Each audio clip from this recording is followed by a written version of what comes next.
इंदौर, जिसे मध्य प्रदेश का दिल कहा जाता है, सिर्फ एक शहर नहीं बल्कि लाखों सपनों का घर है।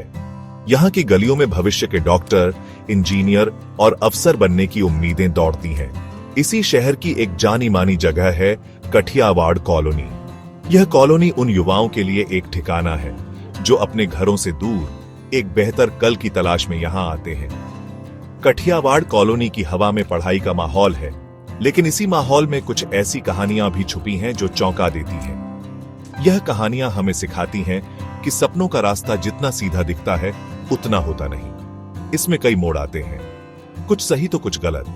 यह कहानी भी इसी इंदौर शहर और कठियावाड़ कॉलोनी से जुड़ी है। यह कहानी एक ऐसी लड़की की है जिसने अपनी आंखों में बड़े सपने सजाए थे। वह एक छोटे शहर से बड़े सपनों को पूरा करने के लिए इंदौर आई थी। उसकी कहानी हमें यह बताती है कि कैसे अच्छी परवरिश और तेज दिमाग के बावजूद माहौल और संगत इंसान की दिशा बदल सकते हैं। यह कहानी सिर्फ एक लड़की की नहीं, बल्कि उन हजारों युवाओं की है जो अपने सपनों के लिए घर परिवार छोड़कर एक अनजान शहर में आते हैं। उनकी राह में कई चुनौतियां होती हैं और हर चुनौती उन्हें कुछ न कुछ सिखाकर जाती है। इंदौर का माहौल जितना प्रेरणा देता है उतना ही भटका भी सकता है। यहाँ हर तरह के लोग मिलते हैं। कुछ लोग आपको आपके लक्ष्य के करीब ले जाते हैं तो कुछ आपको आपके रास्ते से बहुत दूर कर देते हैं। कठियावाड़ कॉलोनी की कहानी भी कुछ ऐसी ही है। यहाँ हॉस्टल और पीजी में रहते हुए छात्रों को आजादी मिलती है, लेकिन इस आजादी का सही इस्तेमाल करना हर किसी के बस की बात नहीं होती। ये कहानी हमें उस आजादी के सही और गलत पहलुओं से रूबरू कराती है और एक गहरा संदेश देती है। हमारी कहानी की नायिका का नाम पायल है। पायल की कहानी हमें उस सफर पर ले जाएगी जहां सपने, दोस्ती, भटकाव और फिर खुद को संभालने की एक अनोखी जंग है। ये कहानी हमें सिखाएगी कि गिरना जरूरी नहीं, बल्कि गिरकर संभलना और फिर से खड़े होना ज्यादा जरूरी है। ये कहानी कठियावाड़ कॉलोनी के उस चेहरे को दिखाती है जिसके बारे में कम ही बात होती है। यह एक ऐसी कहानी है जो हर उस युवा और माता पिता को पढ़नी चाहिए जो अपने बच्चों को एक बेहतर भविष्य देने का सपना देखते हैं। पायल राजस्थान के श्रीगंगानगर शहर की रहने वाली थी। वह एक बहुत अच्छे और पढ़े लिखे परिवार से आती थी। उसके पिता एक सरकारी अफसर थे और माँ एक स्कूल में पढ़ाती थी। घर में पढ़ाई लिखाई का बहुत अच्छा माहौल था। पायल बचपन से ही पढ़ाई में बहुत होशियार थी। उसकी आंखों में बस एक ही सपना था, डॉक्टर बनना। वह लोगों की सेवा करना चाहती थी और अपने परिवार का नाम रोशन करना चाहती थी। उसके माता पिता को भी अपनी बेटी पर पूरा भरोसा था। वे जानते थे कि पायल में वह काबिलियत है कि वह अपने सपने को जरूर पूरा करेगी। 12वीं कक्षा में पायल ने बहुत अच्छे नंबरों से परीक्षा पास की। अब उसके डॉक्टर बनने के सपने को पंख लगने का समय आ गया था। उसके परिवार ने मिलकर यह फैसला किया कि उसे मेडिकल की तैयारी के लिए इंदौर भेजना सबसे अच्छा रहेगा। इंदौर को मेडिकल और इंजीनियरिंग की कोचिंग का गढ़ माना जाता है। वहां देश के सबसे अच्छे कोचिंग संस्थान थे। परिवार के लिए पायल को खुद से दूर भेजना आसान नहीं था, लेकिन वे अपनी बेटी के भविष्य के लिए यह त्याग करने को तैयार थे। उन्होंने पायल को समझाया कि यह उसके जीवन का सबसे महत्वपूर्ण समय है। पायल के लिए भी यह एक बड़ा कदम था। उसने कभी अपना शहर और अपना घर नहीं छोड़ा था। एक नए और अनजान शहर में अकेले जाकर रहना उसके लिए थोड़ा डरावना था, लेकिन अपने डॉक्टर बनने के सपने के आगे उसे यह डर छोटा लग रहा था। उसके मन में एक उत्साह था, एक नई शुरुआत करने का जोश था। उसने अपने माता पिता से वादा किया कि वह बहुत मेहनत करेगी और उनका सिर कभी झुकने नहीं देगी। वह अपने साथ सिर्फ अपने कपड़े और किताबें ही नहीं, बल्कि अपने परिवार की उम्मीदें और अपना सपना भी लेकर इंदौर के लिए रवाना हुई। श्रीगंगानगर से इंदौर का सफर सिर्फ कुछ घंटों का नहीं था, बल्कि पायल के जीवन के एक नए अध्याय की शुरुआत थी। वह जानती थी कि आने वाला समय आसान नहीं होगा। उसे अकेले रहना होगा, अपनी हर छोटी बड़ी जरूरत का खुद ध्यान रखना होगा और सबसे जरूरी, उसे अपनी पढ़ाई पर पूरा ध्यान देना होगा। उसके मन में इंदौर को लेकर कई कल्पनाएं थीं। उसने सुना था कि वहां के छात्र दिन रात पढ़ाई करते हैं। वह भी उसी भीड़ का हिस्सा बनने जा रही थी जो अपने सपनों को हकीकत में बदलने के लिए हर मुश्किल का सामना करने को तैयार थी। इंदौर पहुंचकर पायल के परिवार ने उसे कठियावाड़ कॉलोनी के एक अच्छे गर्ल्स हॉस्टल में दाखिला दिला दिया। हॉस्टल का कमरा छोटा सा था, लेकिन पायल के सपनों के लिए वह काफी था। शुरुआत के कुछ दिन पायल के लिए बहुत मुश्किल थे। उसे घर की बहुत याद आती थी। मां के हाथ का खाना, पापा का प्यार और अपने छोटे भाई के साथ की गई मस्ती, ये सब उसे बहुत याद आता था। वह अक्सर रात में चुपचाप रोती थी, लेकिन सुबह होते ही वह अपने आप को समझा लेती थी कि उसे अपने सपने के लिए मजबूत बनना होगा। उसने अपना पूरा ध्यान अपनी पढ़ाई में लगा दिया। उसने शहर के सबसे अच्छे कोचिंग संस्थान में दाखिला ले लिया था। सुबह से शाम तक उसकी क्लास चलती थी। क्लास के बाद वह हॉस्टल आकर भी घंटों पढ़ाई करती थी। उसकी मेहनत और लगन को देखकर हॉस्टल की दूसरी लड़कियां भी हैरान थी। पायल ज्यादा किसी से बात नहीं करती थी। उसका एक ही लक्ष्य था, नीट की परीक्षा पास करना और एक अच्छे मेडिकल कॉलेज में दाखिला लेना। वह अपने माता पिता से रोज फोन पर बात करती और उन्हें बताती कि उसकी पढ़ाई बहुत अच्छी चल रही है। उसके माता पिता भी यह सुनकर बहुत खुश होते थे। इसी हॉस्टल में पायल की मुलाकात सुनीता नाम की एक लड़की से हुई। सुनीता भी उसी हॉस्टल में रहती थी और उसी कोचिंग में पढ़ती थी, लेकिन सुनीता का स्वभाव पायल से बिल्कुल अलग था। वह बहुत बातूनी, बिंदास और खुले विचारों वाली लड़की थी। उसे पढ़ाई से ज्यादा दोस्तों के साथ घूमना फिरना, फिल्में देखना और पार्टी करना पसंद था। शुरुआत में पायल ने सुनीता से दूरी बनाए रखी, क्योंकि उसे लगता था कि सुनीता जैसी लड़की उसकी पढ़ाई में बाधा बन सकती है। लेकिन सुनीता बहुत मिलनसार थी। वह खुद आकर पायल से दोस्ती करने की कोशिश करती। धीरे धीरे पायल को सुनीता की कंपनी अच्छी लगने लगी। दिन भर पढ़ाई करने के बाद जब सुनीता उससे आकर बातें करती तो पायल को अपना अकेलापन कम महसूस होता। सुनीता उसे इंदौर शहर की नई नई जगहों के बारे में बताती, उसे अपने दोस्तों से मिलवाती। पायल को लगने लगा कि जिंदगी में पढ़ाई के अलावा भी कुछ होना चाहिए। उसे सुनीता की जिंदगी बहुत रोमांचक लगती थी। वह भी उस जिंदगी का थोड़ा सा अनुभव करना चाहती थी। यहीं से पायल की जिंदगी में एक ऐसे बदलाव की शुरुआत हुई जिसके बारे में उसने कभी सोचा भी नहीं था। जैसे जैसे पायल और सुनीता की दोस्ती गहरी होती गई, पायल की जिंदगी बदलने लगी। सुनीता उसे अक्सर कोचिंग क्लास बंक करके बाहर घूमने के लिए मना लेती थी। शुरुआत में पायल को यह सब गलत लगता था, वह मना कर देती थी। लेकिन सुनीता उसे समझाती कि एक दो दिन क्लास न जाने से कुछ नहीं होता। वह कहती, जिंदगी सिर्फ किताबों में नहीं है पायल, थोड़ा बाहर निकलो, दुनिया देखो। धीरे धीरे पायल उसकी बातों में आने लगी। वह सुनीता के साथ मॉल जाने लगी, फिल्में देखने लगी और रेस्टोरेंट में घंटों बैठकर बातें करने लगी। उसे यह नई जिंदगी अच्छी लगने लगी थी। सुनीता के दोस्तों का ग्रुप बहुत बड़ा और मॉडर्न था। वे सब अमीर घरों के लड़के लड़कियां थे जिन्हें पढ़ाई लिखाई से कोई खास मतलब नहीं था। उनके लिए जिंदगी का मतलब सिर्फ मौज मस्ती करना था। पायल जब उन लोगों से मिली तो शुरुआत में उसे थोड़ा अजीब लगा। उनके बात करने का तरीका, उनके कपड़े और उनकी आदतें, सब कुछ पायल के लिए नया था। लेकिन धीरे धीरे वह भी उन्हीं के रंग में रंगने लगी। वह अब अपनी पुरानी सीधी सादी जिंदगी को बोरिंग समझने लगी थी। उसे सुनीता और उसके दोस्तों के साथ रहना ज्यादा अच्छा लगता था। पायल की पढ़ाई पर इसका सीधा असर पड़ने लगा। जो लड़की कभी घंटों तक किताबों में डूबी रहती थी, अब उसका मन पढ़ाई में नहीं लगता था। उसकी कोचिंग की क्लास छूटने लगी थी। टेस्ट में उसके नंबर लगातार कम हो रहे थे। कोचिंग के टीचर भी उसकी इस लापरवाही को देख रहे थे। उन्होंने उसे कई बार समझाने की कोशिश की, लेकिन पायल पर सुनीता की दोस्ती का रंग इतना गहरा चढ़ चुका था कि उसे कुछ भी सही गलत समझ नहीं आ रहा था। वो अपने माता पिता से भी झूठ बोलने लगी थी। जब वे फोन पर पढ़ाई के बारे में पूछते तो वह कह देती कि सब ठीक चल रहा है। सुनीता का असर सिर्फ पायल की पढ़ाई पर ही नहीं, बल्कि उसकी सोच पर भी पड़ रहा था। वह पायल को हमेशा यह एहसास दिलाती कि वह एक छोटे शहर की दब्बू लड़की है। वह उसे नए फैशन के कपड़े पहनने, मेकअप करने और लड़कों से खुलकर बात करने के लिए उकसाती थी। पायल, जो हमेशा अपने परिवार के संस्कारों को मानती थी, अब उन सब बातों को पुराना समझने लगी थी। वह खुद को मॉडर्न और कूल दिखाने की कोशिश में अपनी असली पहचान खोती जा रही थी। उसे इस बात का बिल्कुल भी अंदाजा नहीं था कि यह रास्ता उसे उसके सपनों से बहुत दूर ले जा रहा है। पायल की जिंदगी में भटकाव का अंधेरा तब और गहरा हो गया जब सुनीता ने उसे अपनी पार्टियों में ले जाना शुरू किया।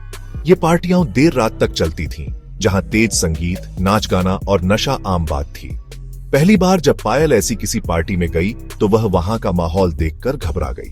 उसने देखा कि सुनीता और उसके दोस्त सिगरेट और शराब पी रहे थे। सुनीता ने पायल को भी ड्रिंक ऑफर की, लेकिन पायल ने घबराकर मना कर दिया। उसे अपने माता पिता की दी हुई सीख याद आ गई। वह उस पार्टी से जल्दी ही हॉस्टल वापस आ गई, लेकिन सुनीता ने हार नहीं मानी। वह पायल को लगातार यह कहकर उकसाती रही कि आज के जमाने में यह सब बहुत नॉर्मल है। वह कहती, एक बार ट्राई करने में क्या हर्ज है, तुम इतनी दकियानूसी क्यों हो।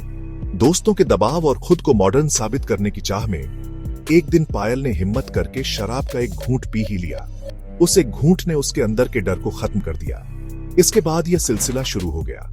वह अब अक्सर सुनीता के साथ पार्टियों में जाने लगी और शराब पीने लगी। सिगरेट और दूसरे नशे भी धीरे धीरे उसकी आदत में शामिल हो गए। नशे की लत ने पायल को पूरी तरह से बदल दिया था। उसका भोलापन और मासूमियत कहीं खो गई थी। वह अब देर रात तक हॉस्टल से बाहर रहती।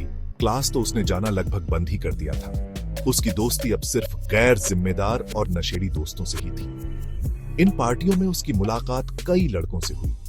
नशे की हालत में उसे सही और गलत का होश नहीं रहता था। वह शारीरिक संबंधों के एक ऐसे जाल में फंस गई जहां से निकलना उसके लिए नामुमकिन सा लग रहा था। वह अपना सम्मान और अपनी गरिमा सब कुछ खोती जा रही थी। डॉक्टर बनने का जो सपना लेकर वह इंदौर आई थी, वह अब धुंधला पड़ चुका था। किताबें उसके कमरे के एक कोने में धूल खा रही थीं। उसके माता पिता जब भी फोन करते, वह कोई ना कोई बहाना बना देती। वे अपनी बेटी की आवाज में आए बदलाव को महसूस तो करते थे, लेकिन उन्हें इस बात का जरा भी अंदाजा नहीं था कि उनकी होशियार बेटी किस दलदल में फंस चुकी है। पायल एक ऐसी जिंदगी जी रही थी जो पूरी तरह से झूठ और धोखे पर टिकी थी। वह अंदर से टूट रही थी, लेकिन बाहर से खुश होने का दिखावा करती थी। एक रात पार्टी से नशे की हालत में जब पायल हॉस्टल लौटी तो उसने आईने में अपना चेहरा देखा।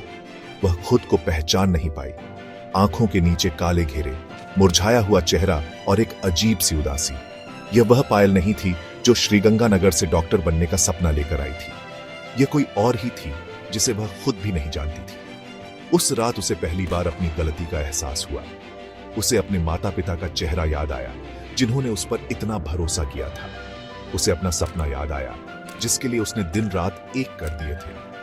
यह सब सोचकर वह फूट फूट कर रोने लगी। यह आत्मग्लानि की आग थी जो उसके अंदर जल रही थी। उसे अपनी हर एक गलती याद आ रही थी। सुनीता से दोस्ती करना, क्लास बंक करना, नशे की आदत डालना और अपना सम्मान खो देना। उसे महसूस हो रहा था कि उसने अपने माता पिता के भरोसे और अपने सपनों का गला घोंट दिया है। उसे खुद से नफरत हो रही थी। वह सोच रही थी कि वह अब किसी को अपना चेहरा दिखाने के लायक नहीं बची है। उसके मन में कई बार बुरे ख्याल भी आए, लेकिन फिर उसे अपने माता पिता का प्यार और उनकी उम्मीदें याद आ गई। अगले दिन जब वह सोकर उठी तो उसका सिर भारी था, लेकिन उसका मन कुछ हल्का था। रात भर रोने के बाद शायद उसके अंदर का सारा मैल बाहर निकल गया था। उसने फैसला किया कि वह अब यह जिंदगी नहीं जिएगी। वह इस अंधेरे से बाहर निकलेगी, चाहे इसके लिए उसे कितनी भी मेहनत क्यों न करनी पड़े। उसे यह भी समझ आ गया था कि सुनीता और उसके जैसे दोस्त सिर्फ मतलब के साथी हैं जो उसे बर्बादी के रास्ते पर ले जा रहे हैं। उसने तय कर लिया कि वह इन सब लोगों से अपने सारे रिश्ते तोड़ देगी। यह फैसला लेना पायल के लिए आसान नहीं था। नशे की लत और गलत दोस्तों का साथ छोड़ना एक बहुत बड़ी चुनौती थी, लेकिन उसके अंदर की आत्मग्लानि ने उसे एक नई ताकत दी थी। उसे अपना खोया हुआ आत्मस्वाभिमान वापस पाना था। उसे खुद को यह साबित करना था कि वह इतनी कमजोर नहीं। उसे अपने माता पिता को यह दिखाना था कि उनकी बेटी अभी हारी नहीं है। उस दिन पायल ने अपने जीवन की सबसे बड़ी लड़ाई लड़ने का फैसला किया। यह लड़ाई किसी और से नहीं, बल्कि खुद से थी। पायल ने अपने दृढ़ संकल्प पर काम करना शुरू कर दिया। सबसे पहला और सबसे मुश्किल कदम था सुनीता और अपनी बुरी संगत को छोड़ना। जब सुनीता ने उसे अगली पार्टी के लिए बुलाया तो पायल ने साफ मना कर दिया। सुनीता को बहुत आश्चर्य हुआ। उसने पायल को बहुत उकसाया, उसे ताने दिए, लेकिन पायल अपने फैसले पर अडिग रही। उसने सुनीता और अपने सभी तथाकथित दोस्तों के फोन नंबर ब्लॉक कर दिए और उनसे मिलना जुलना पूरी तरह से बंद कर दिया। वह जानती थी कि अगर उसे सुधरना है तो इन लोगों से दूरी बनाना बहुत जरूरी है। दूसरा कदम था नशे की लत से छुटकारा पाना। यह काम और भी ज्यादा मुश्किल था। जब उसे नशे की तलब होती तो उसका शरीर टूटने लगता था, मन बेचैन हो जाता था। लेकिन पायल ने हार नहीं मानी। जब भी उसे ऐसी तलब महसूस होती, वह अपनी मां की तस्वीर देखती और अपने डॉक्टर बनने के सपने को याद करती। वह ठंडे पानी से नहाती या फिर अपनी किताबें खोलकर बैठ जाती, भले ही उसका मन न लगे। उसने धीरे धीरे खुद पर काबू पाना सीख लिया। यह एक दर्दनाक प्रक्रिया थी, लेकिन उसका संकल्प उसकी तकलीफ से ज्यादा मजबूत था। पायल ने हॉस्टल भी बदल दिया। वह कठियावाड़ कॉलोनी से थोड़ी दूर एक शांत जगह पर एक छोटे से कमरे में अकेले रहने लगी। वह किसी भी तरह के भटकाव से दूर रहना चाहती थी। उसने अपने माता पिता को फोन करके सारी सच्चाई नहीं बताई, क्योंकि वह उन्हें दुख नहीं देना चाहती थी। लेकिन उसने उनसे वादा किया कि अब वह सिर्फ और सिर्फ पढ़ाई करेगी। उसकी आवाज में एक नया आत्मविश्वास था, जिसे उसके माता पिता ने महसूस किया। उन्होंने अपनी बेटी पर एक बार फिर भरोसा किया और उसे अपना पूरा समर्थन दिया। अब पायल की जिंदगी का सिर्फ एक ही मकसद था, पढ़ाई। उसने अपना एक नया टाइम टेबल बनाया। वह सुबह जल्दी उठती, योग करती और फिर पूरे दिन पढ़ाई में जुट जाती। उसने अपनी कोचिंग फिर से शुरू की। शुरुआत में उसे सब कुछ बहुत मुश्किल लगा, क्योंकि वह बहुत कुछ भूल चुकी थी। लेकिन उसने हिम्मत नहीं हारी। वह अपने टीचरों से मदद लेती, जो सवाल समझ नहीं आता उसे बार बार हल करती। उसने खुद को दुनिया से पूरी तरह काट लिया। उसके कमरे में सिर्फ वह और उसकी किताबें थी। यह उसके लिए एक तपस्या की तरह था। पायल की अकेली राह पर अब एक नई सुबह हो चुकी थी। उसका जीवन अब पूरी तरह से अनुशासन में बंध गया था। वह जानती थी कि उसने अपना बहुत सारा कीमती समय बर्बाद कर दिया है और अब उसे दोगुनी मेहनत करनी होगी।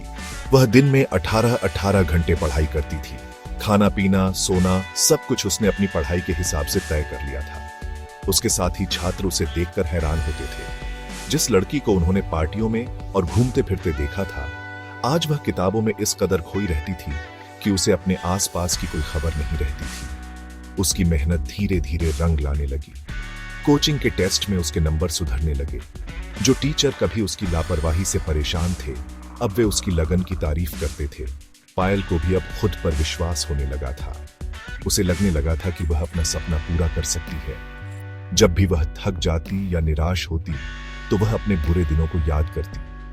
वह याद करती कि कैसे उसने अपना सम्मान और अपने परिवार का भरोसा खो दिया था। यह याद उसे और ज्यादा मेहनत करने की ताकत देती थी। वह जानती थी कि सफलता ही उसकी गलतियों का एकमात्र प्रायश्चित है। नीट की परीक्षा में अब कुछ ही महीने बचे थे। पायल ने अपनी पूरी ताकत झोंकी। उसने पिछले कई सालों के प्रश्न पत्र हल किए, हर विषय को गहराई से पढ़ा और अनगिनत मॉक टेस्ट दिए। इस दौरान उसने किसी से कोई संपर्क नहीं रखा। वह पूरी तरह से अपनी पढ़ाई के प्रति समर्पित थी। उसकी आंखों में अब नींद नहीं, बल्कि एक जुनून था। एक ऐसा जुनून जो उसे उसके लक्ष्य तक पहुंचाने वाला था। वह हर दिन खुद को बेहतर बनाने की कोशिश करती। उसने साबित कर दिया था कि अगर इंसान ठान ले तो वह कुछ भी हासिल कर सकता है। आखिरकार परीक्षा का दिन आ ही गया। पायल पूरे आत्मविश्वास के साथ परीक्षा देने गई। उसने अपना पेपर बहुत अच्छे से दिया। परीक्षा देकर जब वह बाहर निकली, तो उसके चेहरे पर एक सुकून था। उसे अपनी मेहनत पर पूरा भरोसा था। उसने अपने माता पिता को फोन करके बताया कि उसका पेपर बहुत अच्छा हुआ है। कुछ हफ्तों के इंतजार के बाद जब रिजल्ट आया, तो पायल की खुशी का ठिकाना नहीं रहा। उसने न सिर्फ नीट की परीक्षा पास की थी, बल्कि बहुत अच्छी रैंक भी हासिल की थी। उसकी सालों की मेहनत और तपस्या सफल हो गई थी। नीट में मिली शानदार सफलता के बाद पायल को देश के एक प्रतिष्ठित मेडिकल कॉलेज में दाखिला मिल गया। जिस दिन उसने सफेद कोट पहना, उस दिन उसकी आंखों में खुशी के आंसू थे। यह सिर्फ एक कोट नहीं था, बल्कि उसकी जीत का प्रतीक था। यह इस बात का सबूत था कि उसने अंधेरे को हराकर उजाले को चुना है। उसने अपने माता पिता को वीडियो कॉल किया और उन्हें अपना सफेद कोट दिखाया। उसके माता पिता अपनी बेटी को डॉक्टर के रूप में देखकर गर्व से भर गए। उनकी आंखों में भी खुशी के आंसू थे। उन्होंने अपनी बेटी को आशीर्वाद दिया और कहा कि उन्हें हमेशा से उस पर भरोसा था। पायल ने मेडिकल की पढ़ाई भी बहुत लगन और मेहनत से की। उसने अपने अतीत से यह सीख लिया था कि सफलता का कोई शॉर्टकट नहीं होता। वह एक बेहतरीन छात्रा बनी और अपनी क्लास में हमेशा अव्वल आई। उसने अपनी पढ़ाई पूरी की और एक काबिल डॉक्टर बनी। आज डॉक्टर पायल एक बड़े अस्पताल में काम करती है और हजारों मरीजों की सेवा करती है। वह न सिर्फ एक अच्छी डॉक्टर है, बल्कि एक अच्छी इंसान भी है। वह अपने मरीजों का इलाज सिर्फ दवाइयों से नहीं, बल्कि अपने प्यार और सहानुभूति से भी करती है। पायल की कहानी उन सभी युवाओं के लिए एक प्रेरणा है जो अपने सपनों को पूरा करने के लिए अपने घरों से दूर रहते हैं। यह कहानी हमें सिखाती है कि जीवन में भटकाव आ सकता है, हम गलतियां कर सकते हैं, लेकिन यह अंत नहीं है। अगर हमारे अंदर अपनी गलती को सुधारने का दृढ़ संकल्प हो, तो हम किसी भी बुरी परिस्थिति से बाहर निकल सकते हैं। बुरी संगत और गलत आदतें हमें कुछ समय के लिए आकर्षित कर सकती हैं, लेकिन वे हमें कभी भी सच्ची खुशी और सम्मान नहीं दे सकती। असली खुशी अपने लक्ष्य को पाने में और अपने परिवार को गर्व महसूस कराने में है। आज भी जब पायल इंदौर की कठियावाड़ कॉलोनी के बारे में सोचती है, तो उसे अपनी गलतियां याद आती हैं, लेकिन अब उसे कोई पछतावा नहीं होता। वह मानती है कि उन गलतियों ने ही उसे जीवन का सबसे बड़ा सबक सिखाया। उन्होंने उसे मजबूत बनाया और उसे सही और गलत के बीच का फर्क समझाया। पायल की कहानी यह संदेश देती है कि जीवन हमें हमेशा दूसरा मौका देता है। जरूरी यह है कि हम उस मौके को पहचानें और अपनी जिंदगी को एक नई और सही दिशा दें, क्योंकि जब इंसान कुछ करने की ठान लेता है, तो कोई भी अंधेरा उसे रोशनी तक पहुंचने से नहीं रोक सकता।